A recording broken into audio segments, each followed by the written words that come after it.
Hello and welcome to Hexed Encountered. My name is Joe. Today, I'm going to be continuing my Mythic League Baseball series on OOTP 24. And there are several videos. This is probably a more niche thing than a lot of the stuff I do. So I completely understand if you're not interested. Just please, just move on. Don't watch if you're not interested.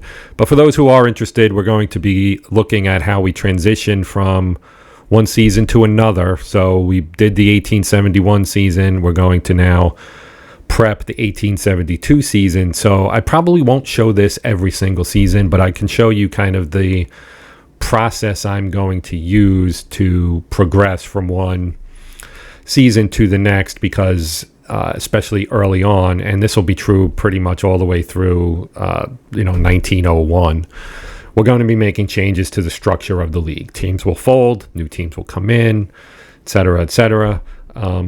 There was also the Chicago Fire that we'll have to deal with. That's not this season, but that's coming up shortly. So I do want to kind of go over, just for the sake of showing everybody how this process works, and then go through the 1872 season relatively quickly and stop there, and then we'll move on in a future video and do 1873 and so on and so on and so on. So here we go. I'm going to load our league. Now I've already advanced it to January 1st, so we are at January 1st, 1872 up here.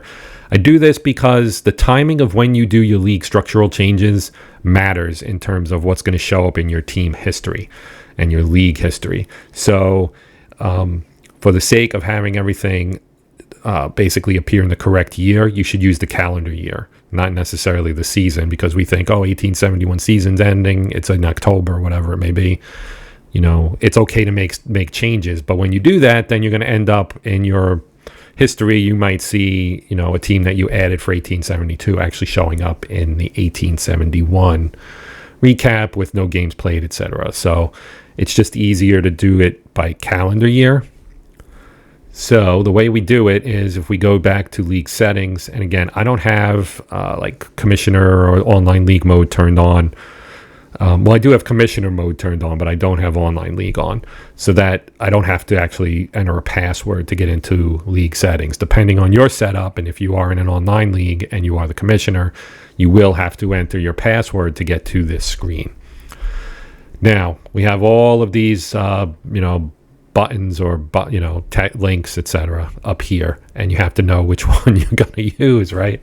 So functions, this has kind of a lot of different things that you can do, most of which is pretty useful, actually. But this one right here, edit league structure, will bring you right into the league structure. So you can see here now we've got our National Association configuration. So we have the ability to remove teams. We have the ability to move teams. If we had more than one division or more than one league or whatever, you can move teams from one organization, a league organization or division, to another, just using this. Now in here we only have the one thing, so we can't really move it. So this is called Division 1, which technically I should just remove that because we don't have any divisions. So you can add another sub-league. So when we add the AL to the NL to form what would be our Major League Baseball, we'll add a sub-league and move the teams over from the former Western League, which will actually be called the American League for its final minor league season. But that will separate those two leagues, but the teams will still show their history going back into the Western League. So you may or may not want to do it that way, but that's how I plan on doing it. It's really not that big of a deal. So you can add a new team as well. You can actually pull in historical teams if you wish. That will pull in the team and its roster. So keep that in mind before you do it. You can also delete a division, of course. Now, as far as what actually happened in 1871 to 72, here's baseball reference for 1872. I make heavy use of this particular website for this kind of stuff. So these are the teams that we had in 1872. And we can ignore Colin Cowherd there at the top. But we have Baltimore, Boston, Brooklyn, two Brooklyn teams, Cleveland, Middletown. And that's the thing you'll see a lot in these early years is these, relatively small town cities with teams.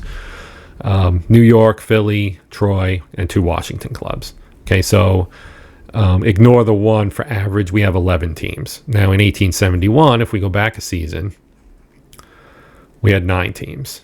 And the reason that I have them in that other order here, and it's reset now, but this is the standings for the actual 1872 season.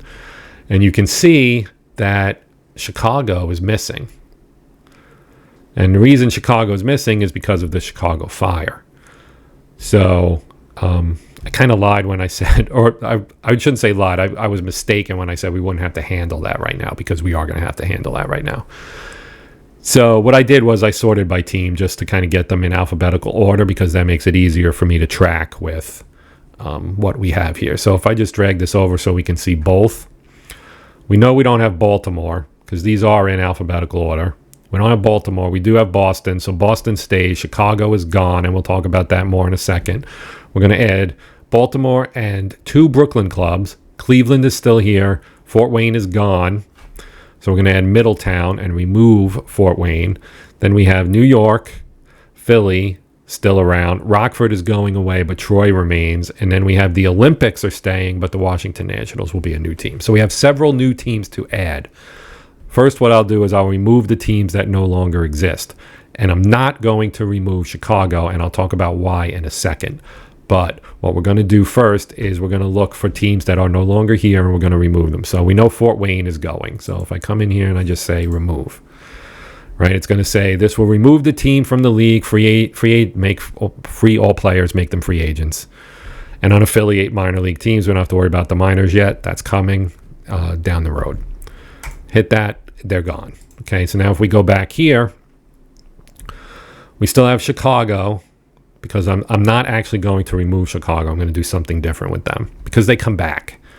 It's a few years, but they do come back. So I'm going to do something a little different with them, and I'll show you that in a second. So now we have Baltimore we need to add.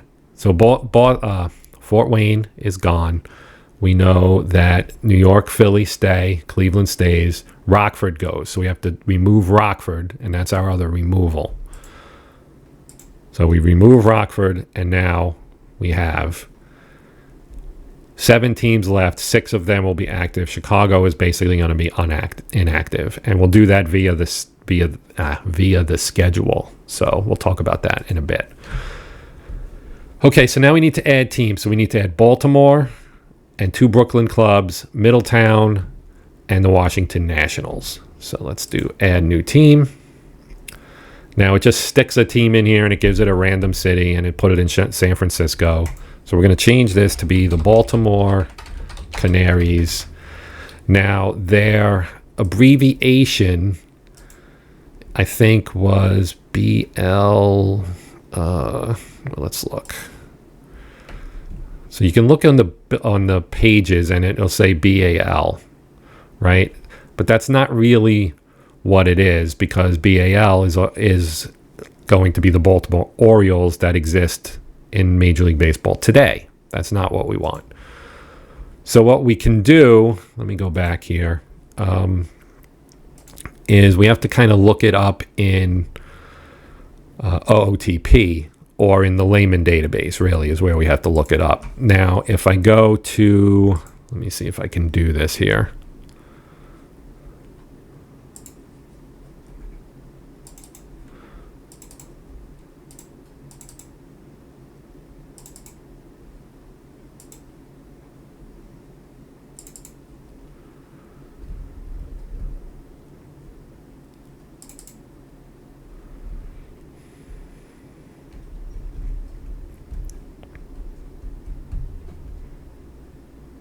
Come on, open.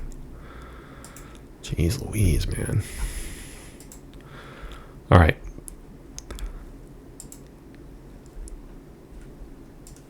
So we have to navigate to this folder right here. So I have my game installed on a custom drive. So this is probably not the path that you will have. But whatever leads into this, wherever your OOTP developments, OOTP Baseball 24 folder is, you want to go to data and then stats, and then inside stats there's a CSV called teams. If you open that CSV up, you get this file right here. And now we can see that right here, we have our 1872 teams, right? And there are, well, let's see. There are 11 of them, so that is correct. So now you can see how in OOTP it maps all these teams to existing teams, which is not historically accurate. Let's just put it that way. In some cases it is. This Boston team, that is in fact the Atlanta Braves now. But that's pretty much the only one. As you can see, they have Middletown mapped to the Cubs, which is obviously not the case. But here's BL1, which they have mapped to the Reds. But BL1 is our Baltimore team, and we can prove that by scrolling over. And it's row 16, and it's right here. It's the Baltimore Canaries. Their ballpark is called Newington Park. And you can see their park factors are in here and everything. And they've got some other historical team number, roster team. You don't need to worry about any of this stuff. But it is good to know the name of the team and its ballpark, because I am using historical ballparks. And I will use these ballpark factors as well. And we also need this guy right here. That way, all of our league stuff will be linked up correctly in the history. So we're going to put BL1 for this and hit enter. Now we're going to add another new team, and this one will be, where were we? Let me pull up my... So we've got Baltimore. We need to do Middletown and the Nationals. So we'll do Middletown next. Now it added us, where you have to find it. It added a Buffalo team. So this will be the Middletown Mansfields. And they are MID. I remember that from looking here. So if we bring this back over, here's Middletown. You can see MID. Now if we scroll over, they are the Middletown Mansfields, and they play on the Mansfield Club grounds. Now we'll talk about ballparks later, but we need to do one more team. That will be the Washington Nationals. So we're going to add another new team, and they put it in Pittsburgh. So we're going to put Washington Nationals. Now they, if we come back over here, Washington Nationals, right? So they're in row 21, and their ballpark will be the Nationals grounds. So scroll all the way back over. They are WS4. So if you do all of this kind of nitpicky stuff here, you're going to end up with, actually I screwed this up. This should be WS3. And let's see, the rest of these right. Let's pull this back over. We've got, here it says, here's where it starts. So let's do that. Say we got Boston. That's the one Brooklyn team. Oh, I didn't add the Brooklyn teams. We have 2, 4, 6, 8, 10. Oh, right, Chicago. So I have to add the two Brooklyn teams. I almost forgot that. So we have BR1 and BR2. CL1, PH1, NY2. I thought I had done this. See, I screwed this up. PH1, WS4, TRO. That is correct. Okay. So we do have to add, excuse me, two more teams.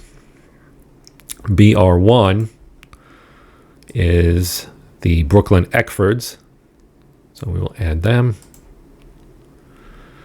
And it's right there. I almost would prefer it if they just left a line open and you just filled in the city and the team yourself. I get why it does that. It's kind of randomized and it can give you like a dynamic setup. But for historical purposes, you have to kind of look and see. It actually gave us a Brooklyn that time. So this one, that's BR1. BR2, who they have mapped to the Dodgers, is the Brooklyn Atlantics. So we type Atlantics in here, BR2, and now we have our teams. Okay, so we actually have one team too many because I did not delete Chicago. And the reason I didn't do that, and you can do it, is if you delete a team, you can't bring it back. So we'd have split history. And I would prefer, this team will ultimately become the Cubs, and I want them to have their 1871 season in there. Even though MLB does not recognize that as being the Cubs or being part of MLB because it was the National Association and not the National League. I'm going to opt to do it and have them actually, carry their history over from 1871 all the way through to however far we get in this particular project. So we've got this done. Now we need to go out and we go back to league setup. So you can actually do it this way, I believe. Maybe not. All right. So I thought you could do that. Go to settings again. Now we go to edit league schedule. Okay, so this is a little tricky, and I'm going to have to do something, and I'll do it. I'm not going to show you it because it's kind of boring. But what I'm going to do here is we have to edit the schedule. So again, if we come back in here and we go back out to data and schedules, we have all of our schedules in here. And if we scroll down far enough, we don't want the major league ones because these are the ones that are kind of massaged for the the ALNL setup that isn't realistic. Now I think I have them in here, and I do not. They might be in my OOTP 23 folder. So let me check that. And schedules. Scrolling. And I don't have it there either. I do have the NA schedule somewhere. So let me just show you what I'm talking about. I'll just give you an example without actually doing it because I'm gonna do this off video because, like I said, it's kind of boring. So you have your as played and as scheduled schedules. Okay. You can see here the as scheduled actually is 17 kilobytes and the as played is 11 because we had some teams that bagged on the season, right? We'll talk about that too. If you look at the standings, you can see Boston played 47. Baltimore actually played 54. So did New York. Philly played 44. You can see they all played different numbers of game. Troy, only 25. They bailed. Cleveland, 22. They bailed. Middletown, 24. Bailed. Brooklyn. Then you have Washington. Olympics played 9 and the Nationals played 11. They were both terrible. They both bailed on the league. So these are the number of games that I am going to emulate. Now, one of the guys who's in my Figment League Baseball online league asked me about how to am I going to fold teams as they did historically, and or is it going to be based on their performance? I am going to fold teams as they did historically because I want the structure to follow history. So it is theoretically possible that the Nationals here could go 11-0 and still get folded, which seems counterintuitive. And kind of is counterintuitive because the reason that these teams folded was generally because they weren't competitive and they didn't want to pay their players and they didn't want to pay travel costs and things for, continuing to go around the country playing baseball. So that's a little bit ahistorical. Now, I could, because I have this godlike power as the commissioner, to kind of tweak the rosters to make sure that bad teams are bad and good teams are good. And I might do a little bit of that, but I'm not going to really go into that too much. I can show you how to move players from team to team, and I will show you that. But I don't want to overly micromanage this, is what I'm saying. But you can. So, but just keep in mind that I am going to be following this. So, the Washington Olympics are going to play 9 games, and then they're going to be done. And the Nationals will play 11 games, and then they're going to be done. And so on up the chain. And then obviously you can see that the top 4 teams, Boston, Baltimore, New York, and Philadelphia, and the one Brooklyn team played 37 games. Those are kind of the teams that, will have a full for the 19th century at least schedule to play. They didn't play 154, 162 games back in the 1870s for sure. The seasons will get longer as we go forward. But this is why they could afford to use basically a 9-man roster. And, same pitcher every game, basically. So back to the matter at hand with the schedule here. So if we open up the as played, and I'm going to open it in Notepad just to keep it simple. So here is our schedule, right? So This is basically like an XML type of file. So if you're familiar with XML, this is pretty straightforward. You have tags, and inside the tags, you have the information that feeds the software, feeds OOTP, the info for each particular game. So you have game day 1, the start time, which are all going to be afternoon. There was no electrical lights in 1872, so there are not going to be any night games. So these are all going to be afternoon starts. You have away and home, and those are numbers. So the numbers are based on the alphabetical order of the names of the teams. So that's why it's important to know that it's going to go. Team 1 is going to be Baltimore. Team 2 is going to be Boston. Team 3 and 4, you'll have to work a little bit to figure out who that is. One will be the Brooklyn Atlantics, and one will be the Brooklyn Eckfords, I think, is the other team. Off the top of my head, why is that popping up? Yeah,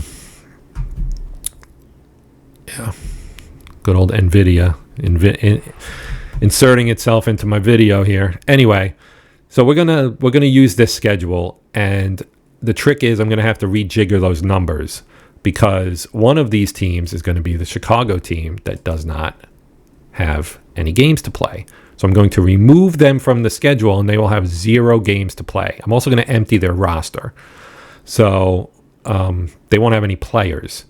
So none of the players will show an 1872 season on Chicago with no games played, no stats. They just won't be on there. They'll basically be free agents, or as happened historically, I'm probably going to push them onto other teams for 1872 and 73, and I think 74. I think it was 75 before the White Stockings came back. So let's look at that. So if we go up and go to 73, there'll be no Chicago. 74. Oh, they came back in 74. Okay. So they're going to miss 72 and 73. And again, this is because of the Great Chicago Fire that you may have heard of. Mrs. O'Leary's cow kicking over the lantern. At least that's the legend of how it started. I'm not sure people really know for sure, but it burned down a big chunk of the city, which included the ballpark that the White Stockings used. So therefore, they did not play. They folded up for basically 2 years and returned in 1874. So I'm going to have to work a little bit extra hard on the scheduling for 72 and 73 to account for the fact that I do not want to delete this team, because that will break the chain for the history. That's the only reason I'm doing this. Yes, I am out of my mind, but this is how I work. So this video has actually gotten kind of long. So let me show you how I move players around, and then we'll go pick things up in a new video. So I'm not gonna do the whole thing, because I kind of got down in the weeds, which is probably useful for some of you. And we'll talk about, I'll do more gameplay, which I know is kind of boring for a lot of people, but I'll do more gameplay in a separate video that'll come out in a little bit, maybe a few days. So if we go to, say, Chicago, right? Now, if we let's go to organization, because we have our rosters here, right? Active and reserve. There are no minor leagues, so we don't have to worry about that. So these are all the players who are currently on Chicago. They have 11 players. Now we can move players by clicking on them. Okay, so here we have Joe Asbridge.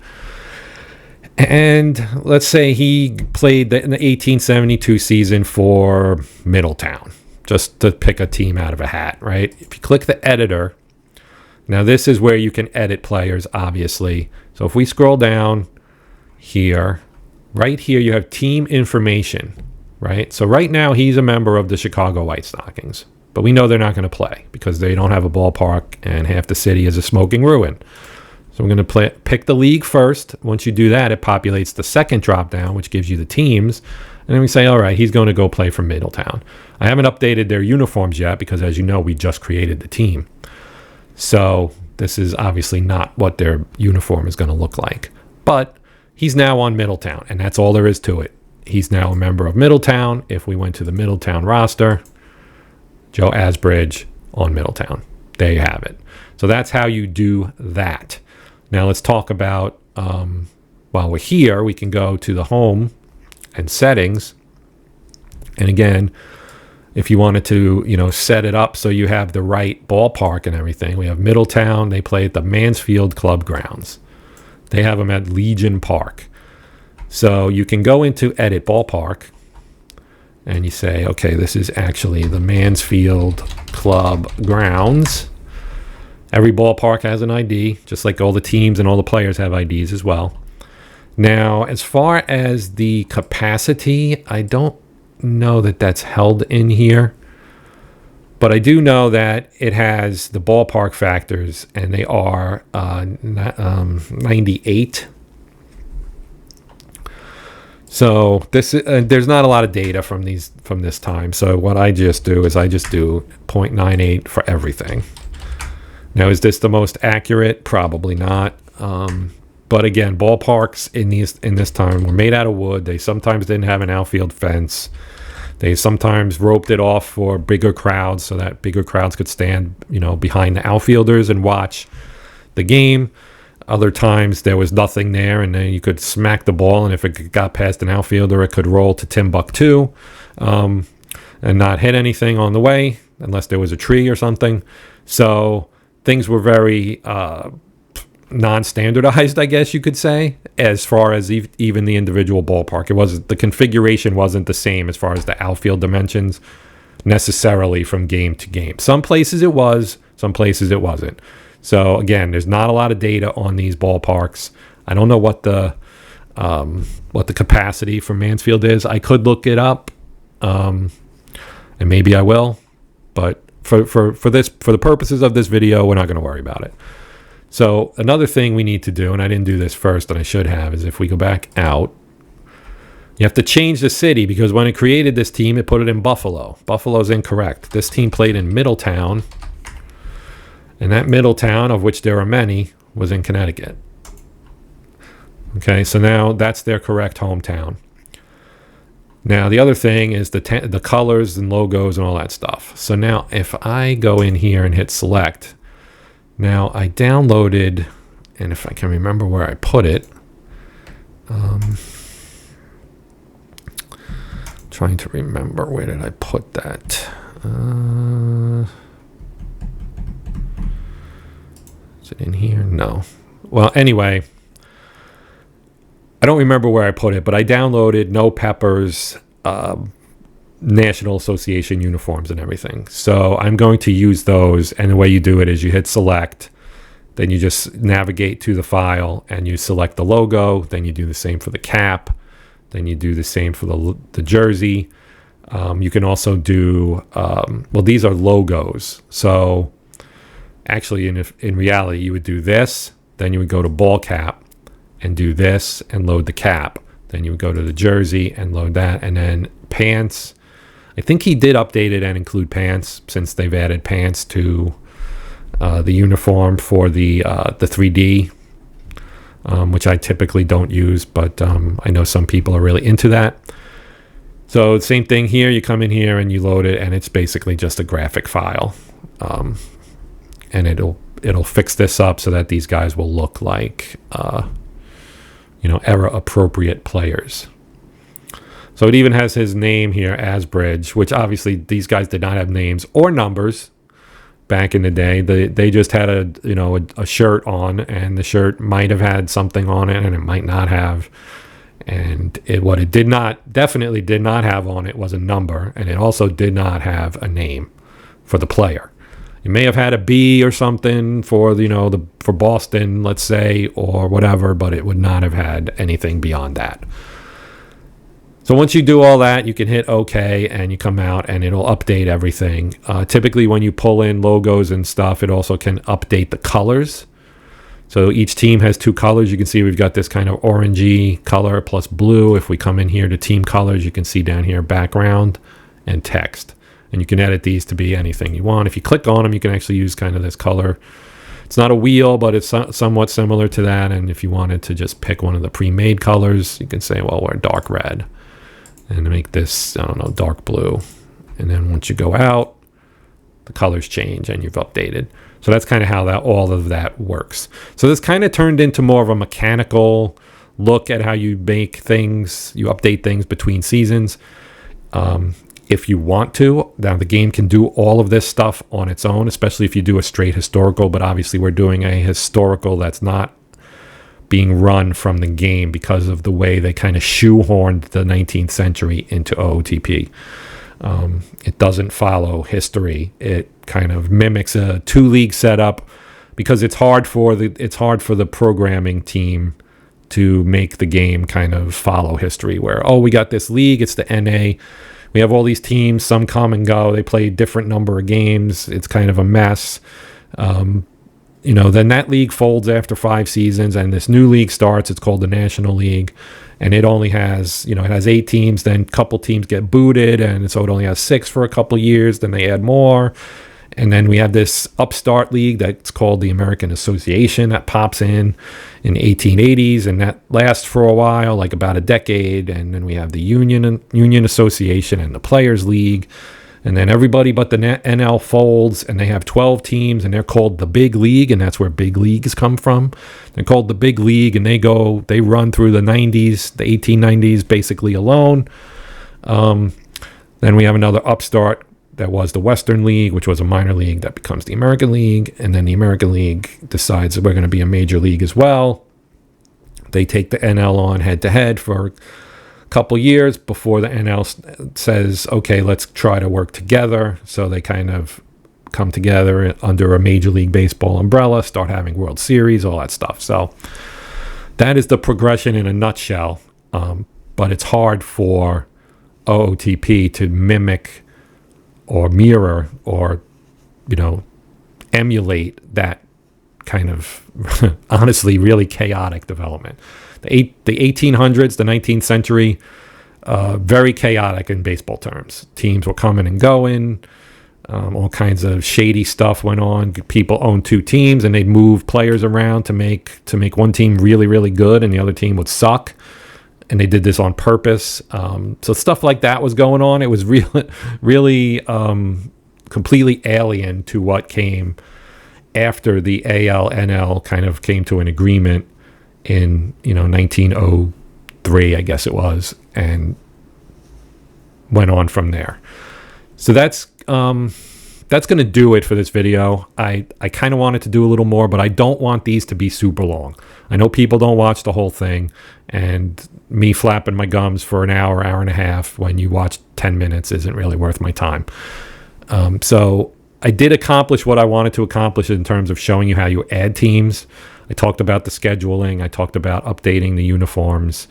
Make sure when you add a team, you always check the city. If we went to Baltimore, it's going to show up as San Francisco. So we know we need to change this to Baltimore, Maryland, and so on and so forth. Fix their parks, etc., just to make sure everything is what it's supposed to be. So that's going to do it. As I said, I will try to do something else talking about the 1872 season itself. I'll show you the schedule that I've modified and everything. It's just a text file, so editing it is as simple and tedious as changing the numbers in that notepad file.